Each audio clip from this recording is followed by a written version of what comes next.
Chapter 9, Mishnah 12.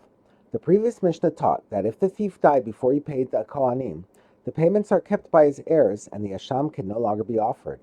Moreover, even if the thief died after he paid the Kohanim, the Asham is not offered.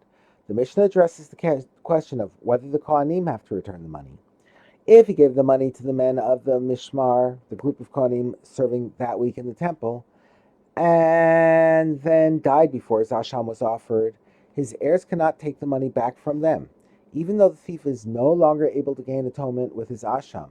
This is because it is stated in Numbers chapter 5, verse 10, "What a man gives to the Kohen shall be his," which teaches that once the Kohanim are paid, the money is completely theirs and need not be returned.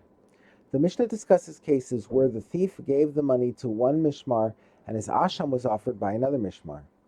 If he gave the money to Yehoyariv, the first Mishmar, during its week, and gave the Asham to Yedaiah, the second Mishmar, during its week, he has fulfilled the obligation because the payment was made before the Asham was offered, which is the correct order.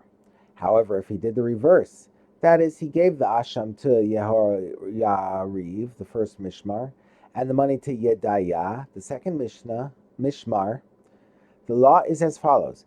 If the Asham still exists, that is, the first Mishmar, Yehoyariv, did not offer it, the members of Yedaiah, the second Mishmar, offer it instead.